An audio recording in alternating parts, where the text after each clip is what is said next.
जय हिंद बच्चों, स्वागत है आपका जीवन ज्योति फाउंडेशन में। मैं सहदेव सर आज आपको चैप्टर 3 का सम सॉल्व करेंगे। चैप्टर 3 में क्या दिया हुआ है? Two variables of linear equation, यानी दो चर वाले रैखिक समीकरण। तो चर क्या है इस चीज़ को पहले जानिए। मैंने पिछले वीडियो में आपको बताया था, एक होता है कांस्टेंट और दूसरा होता है वेरिएबल।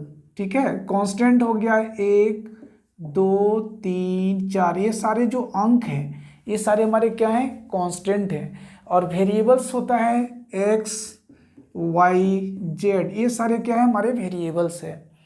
तो हमें पढ़ना है two variables of linear equation. ठीक है, तो two variables of linear equation का इक्वेशन होता है ax plus b y plus c is equal to 0। तो यहाँ पे देखेंगे ax प्लस बी वाई में x और y जो है वो हमारा वेरिएबल्स है, और a b और c जो है वो हमारा क्या है? कांस्टेंट है। ठीक है, आप एक एग्जांपल लेते हैं, जैसे दिया हुआ है 2x plus 3y is equal to 5। अब हम यहाँ x का वैल्यू अगर हम 1 लेते हैं और y का वैल्यू भी हम अगर 1 लेते हैं, तो 2 into 1 plus 3 into 1 is equal to कितना आएगा? इसको LHS से प्रूफ करते हैं तो हो जाएगा 2 प्लस 3 इज इक्वल टू कितना हो गया? 5 हो गया। तो देखिए ये इक्वेशन हमारा जो है वो प्रूफ हो जाता है, यानी कि 2x plus 3y is equal to 5 तब होगा जब x का वैल्यू 1 होगा और y का वैल्यू 1 होगा। तो इस तरह से हम चैप्टर 3.1 में सम्स को देखते हैं। उसमें क्या है कि कुछ शब्दों में लिखा हुआ है, उसका सबसे पहले हम इक्वेशन बनाएंगे और इक्वेशन बनाने के बाद फिर हम उसको सॉल्व करेंगे। ठीक है, तो चलते हैं चैप्टर 3.1 में।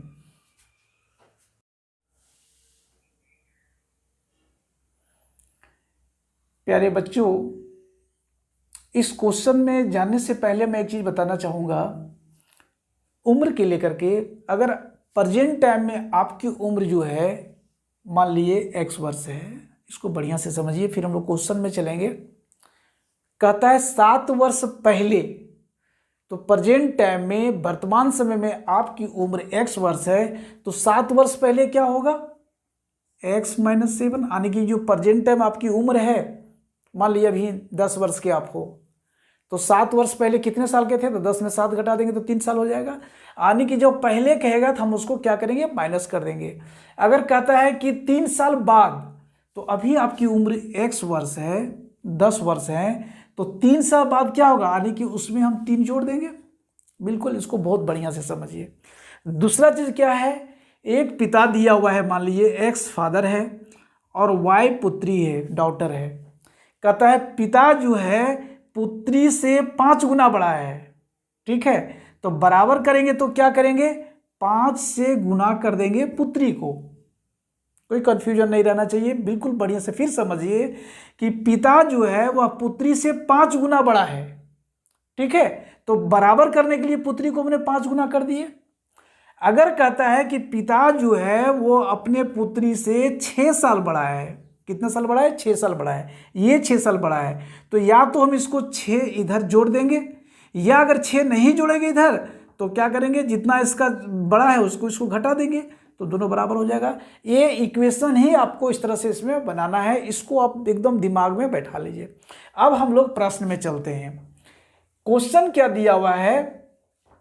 कहता है कि Aftab tell his daughter, Aftab अपनी पुत्री से कहता है 7 ईयर एगो, 7 वर्ष पूर्व, I was 7 time as old as you, मैं तुमसे 7 गुनी आयु का था, 7 गुनी।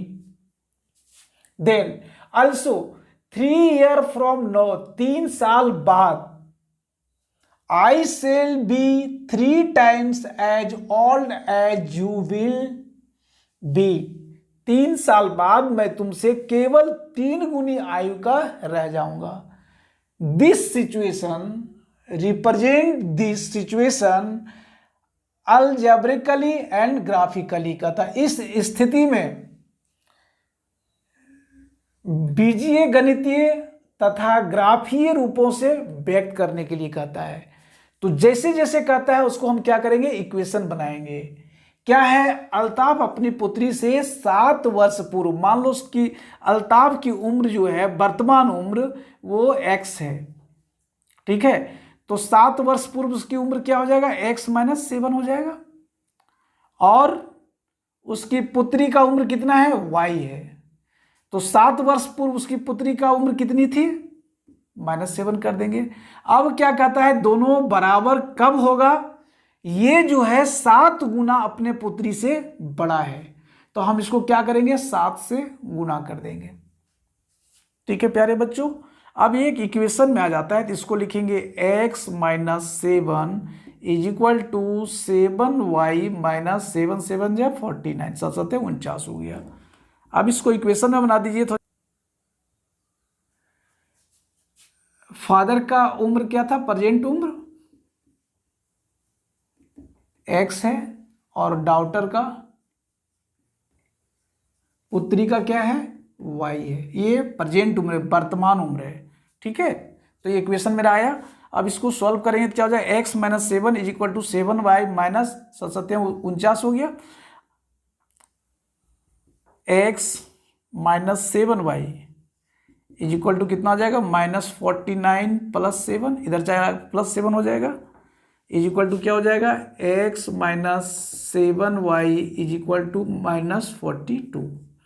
एक इक्वेशन मेरा ये प्राप्त हो गया, ठीक है। 9, अब फिर क्या कहता है, कहता है 3 वर्ष बाद, आफ्टर 3 ईयर्स, ठीक है। तो क्या हो जाएगा, 3 वर्ष बाद हो जाएगा, पिता की उम्र हो जाएगा x प्लस 3, और पुत्री का क्या हो जाएगा, y प्लस 3 हो जाएगा।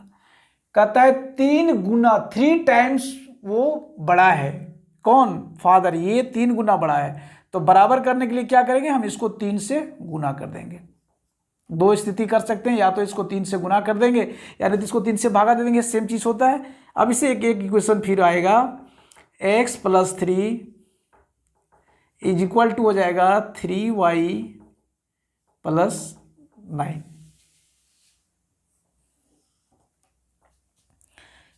ये हो जाएगा x minus 3y is equal to हो जाएगा 9 माइनस 3, 9 माइनस 3, तो x minus 3y is equal to कितना हो गया, 6 हो गया। ये हमारा 2 इक्वेशन जो है हमारा प्राप्त हो गया। अब इसको कहता है कि सॉल्व करने के लिए, कहता है अलजेब्रिकली, यानी कि बीज गणितीय रूप से कैसे सॉल्व करेंगे। तो पहला इक्वेशन आपका दिया हुआ है, कितना लाए, x माइनस 7y, इक्वेशन 1 में दिया हुआ है x minus 7y is equal to -42, और इक्वेशन 2 में दिया हुआ है x minus 3y is equal to 6।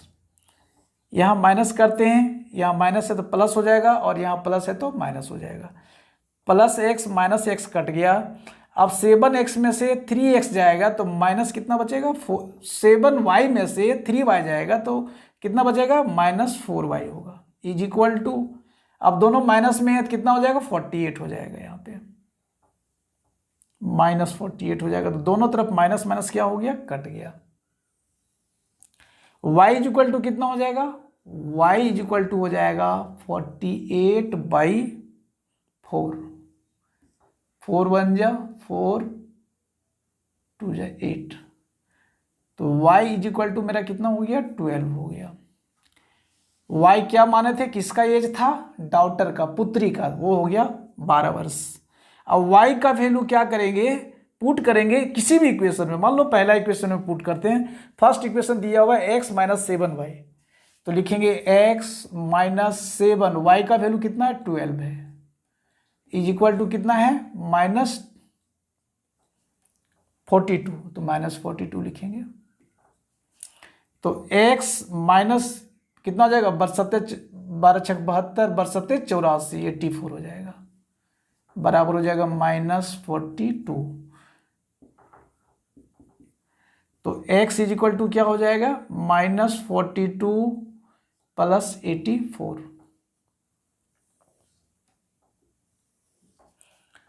तो x इज इक्वल टू मेरा हो जाएगा, x इज इक्वल टू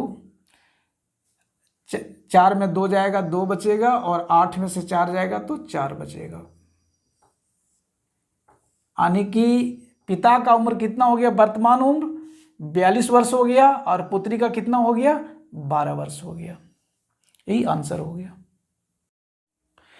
अब बच्चों इसको हमको ग्राफिकली सॉल्व करना है, यानी कि ग्राफीय रूप में इसको व्यक्त करना है। तो दो इक्वेशन मैंने लाया है, पहला है x minus 7y is equal to -42, और दूसरा इक्वेशन में लाया है x minus 3y is equal to 6। इसे हम इसको सॉल्व करते हैं। अब देखिए इक्वेशन 1 से सॉल्व करते हैं, तो क्या है, x minus 7y is equal to दिया हुआ -42। तो x इज इक्वल टू क्या होगा, -42, -7y को उधर ले आएंगे तो क्या हो जाएगा, 7y -42। ठीक है, अब इसमें वैल्यू पुट करते हैं एक एक करके। यहाँ देखेंगे बच्चों, y का वैल्यू अगर हम 6 लेते हैं, यहाँ वैल्यू 6 बैठाते हैं, तो 7 6 का कितना हो जाएगा, 42। 42 में 42 जाएगा तो कितना बचेगा, 0, यानी x का वैल्यू कितना होगा, 0 होगा। यहाँ पे अगर y का वैल्यू हम 5 लेते हैं, तो 7 5 का कितना हो जाएगा, 35। 35 में 42 जाएगा तो -7 हो जाएगा। तो इस तरह से हमारा x और y का वैल्यू जो है सो निकल गया। अगला इक्वेशन मेरा दिया, सेकेंड इक्वेशन जो है फ्रॉम इक्वेशन 2,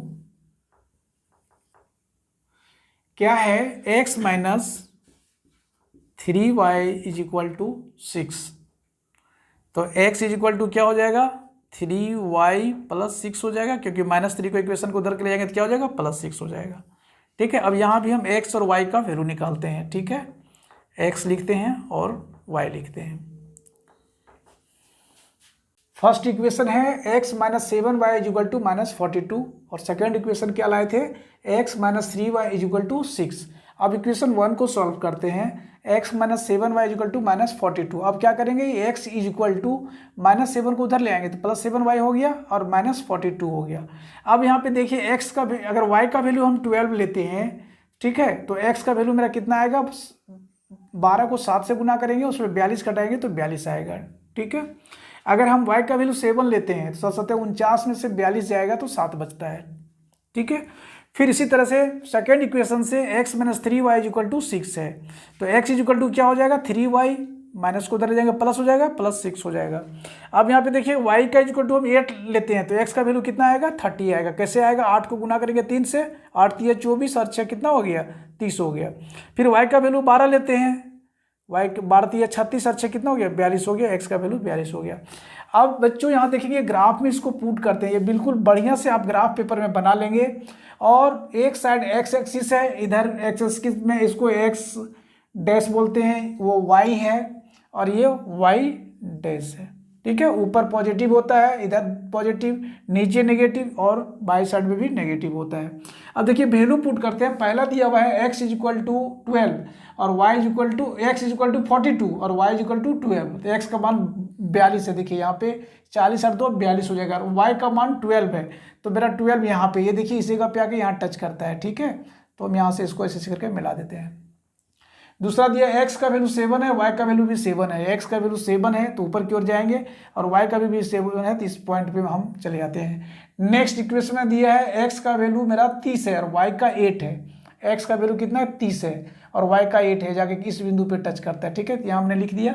और फिर y का वैल्यू 12 है, 12 है, और x का वैल्यू यहाँ पे देखिए कितना है, 42 है। तो y का वैल्यू 12 है, तो y का वैल्यू 12 हो जाएगा, यहाँ में मिलाए हैं, और x का 42 यानी इस बिंदु पे। अब देखिए ये दोनों लाइन जो है इस बिंदु पर इंटरसेक्ट कर रहा है, प्रतिच्छेद कर रहा है। इसका मतलब यहाँ x का वैल्यू कितना आया, मेरा 42 आया, और y का वैल्यू कितना आया, 12 आया। तो x हम किसको माने थे, पिता को, और y हम किसको माने हैं, पुत्री को। तो ये दोनों का एज जो है, वर्तमान एज जो है, वो ग्राफिकली हम ले आते हैं। ठीक है बच्चों, कोई दिक्कत नहीं है। नेक्स्ट क्वेश्चन भी है इसी तरह से, इसमें भी देखते हैं। प्यारे बच्चों, क्वेश्चन दिया हुआ है, the coach of cricket team buy 3 bats and 6 balls for 3900। कहता है कि क्रिकेट टीम का एक कोच जो है वो 3,900 रुपया में 3 बल्ले और 6 गेंद खरीदी है।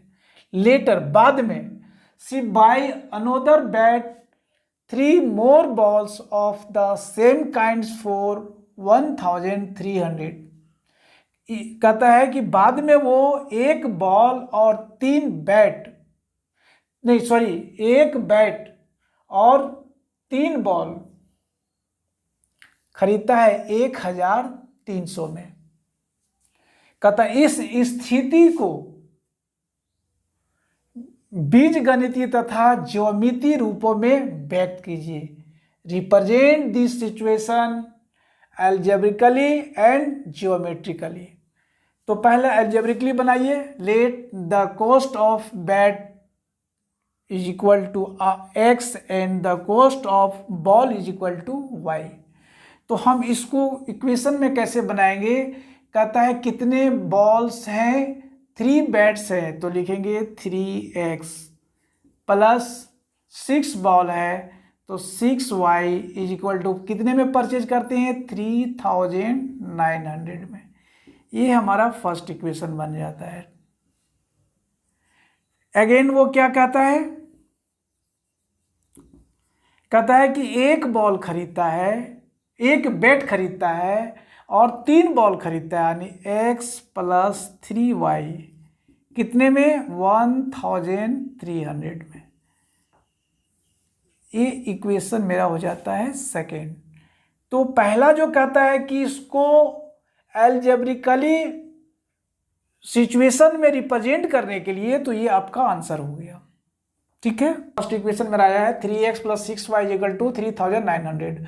इसको क्या करेंगे? 3 से डिवाइड कर देंगे तो क्या हो जाएगा? ये x हो जाएगा प्लस 2y हो जाएगा बराबर 3×3 = 1300 हो जाएगा। ठीक है, ये इक्वेशन हो गया। अब इसका वैल्यू निकालते हैं तो x बराबर क्या हो जाएगा? 1300 माइनस 2y हो जाएगा।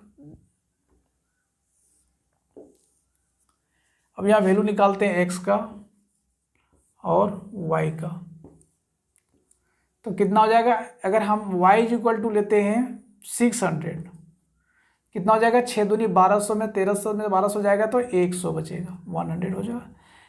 y इज इक्वल टू 500 लेते हैं तो 5 2 10 हो जाएगा, तो ये कितना हो जाएगा? 300 हो जाएगा। अगर हम y इज इक्वल टू लेते हैं 700 तो x बराबर कितना हो जाएगा? 7 दूनी 14 में 13 जाएगा तो -100 होगा। ठीक है, ये पहला डाटा निकल गया। सेकेंड इक्वेशन से, इक्वेशन सेकेंड से x बराबर क्या हो जाएगा? x इज इक्वल टू हो जाएगा 1,300 माइनस 3y। तो यहाँ x और y का वैल्यू निकालते हैं। अगर y इज इक्वल टू लेते हैं 500 तो x बराबर कितना हो जाएगा? 5 या 15 में 13 जाएगा तो -200 होगा। अगर x इज इक्वल टू लेते हैं 400 तो क्या हो जाएगा? 4 या 1200 में 1300 में 1200 जाएगा तो 100 बचेगा, 100 होगा। अगर x is equal to y is equal to लेते हैं 700 600 लेते हैं तो कितना हो जाएगा? 6 या 1800 में 1300 जाएगा तो -500 होगा। ठीक है, इस तरह से ये मेरा डाटा आ जाता है। अब इसको ग्राफ में हम पुट करते हैं। ठीक है,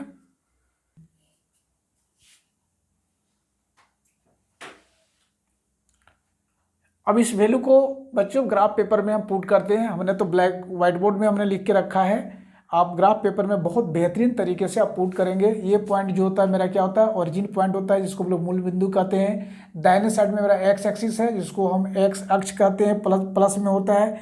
इसके बाएं साइड में माइनस होता है, जिसको हम x डैश के नाम से जानते हैं।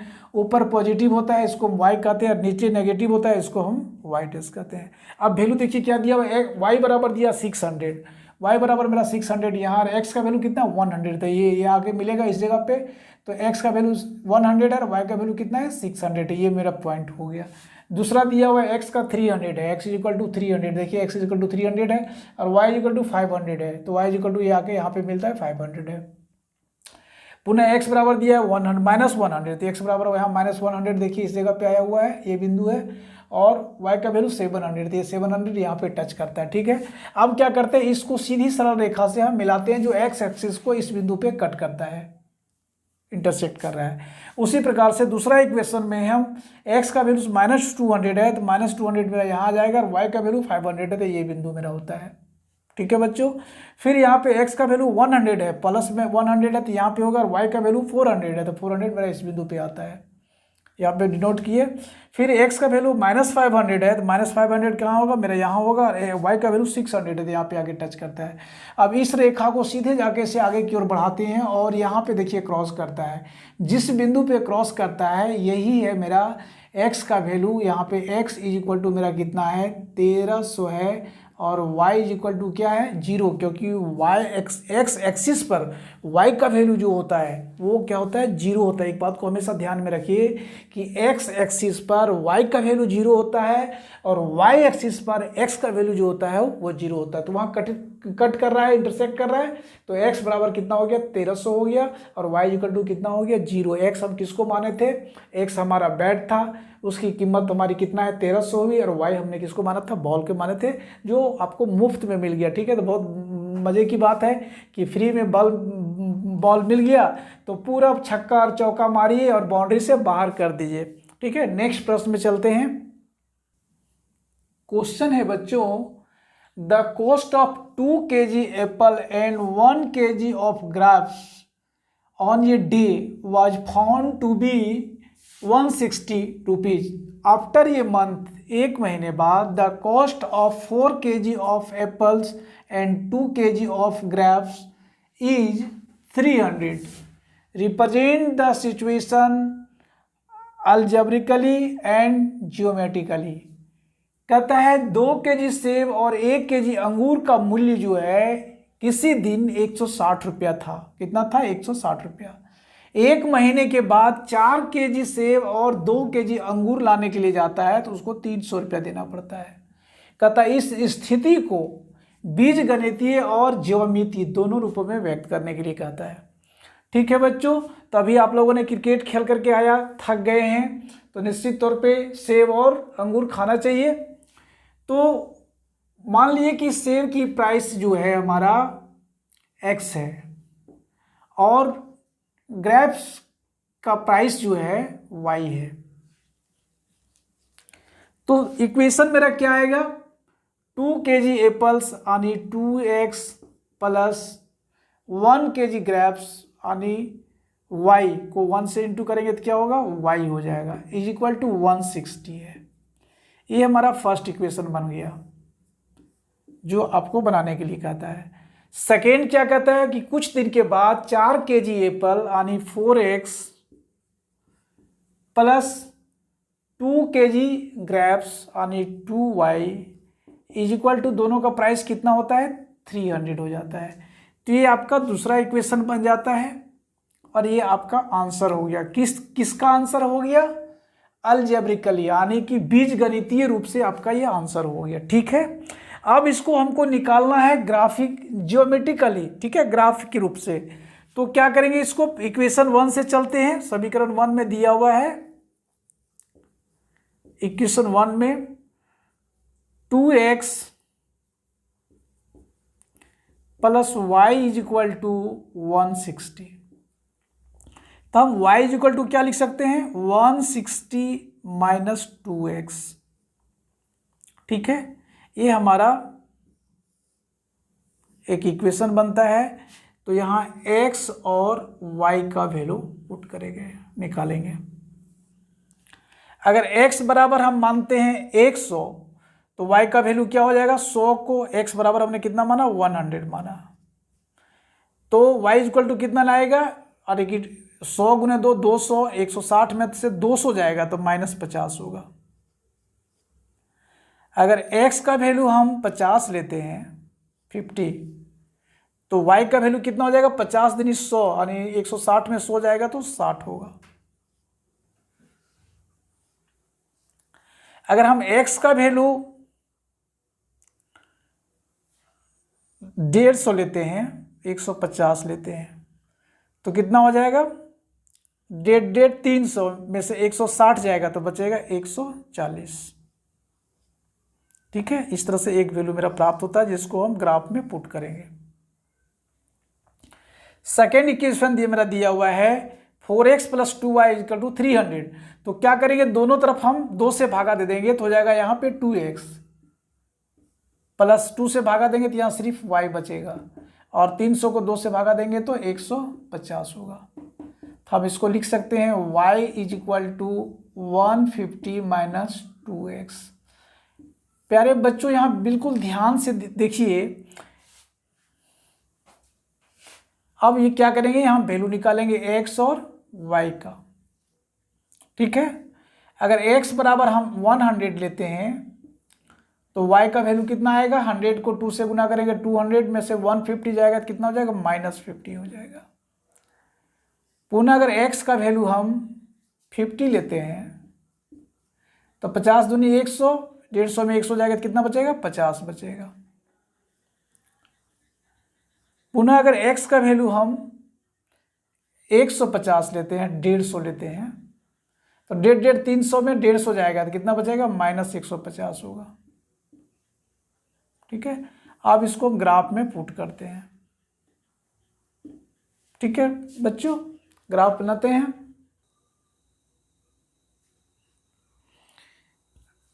वैल्यू देखेंगे बच्चों, x का वैल्यू 100 है, y का वैल्यू कितना आता है, -40। इसको पुट करते हैं, x = 100 मेरा यहाँ पे है, और y का वैल्यू कितना, -40 है, तो हमारा -40 नीचे की ओर जाएगा, तो ये बिंदु हो जाएगा। x का वैल्यू 100 और y का वैल्यू कितना है, -40 है।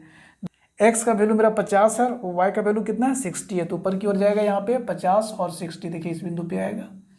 ठीक है, ये बिंदु हुआ।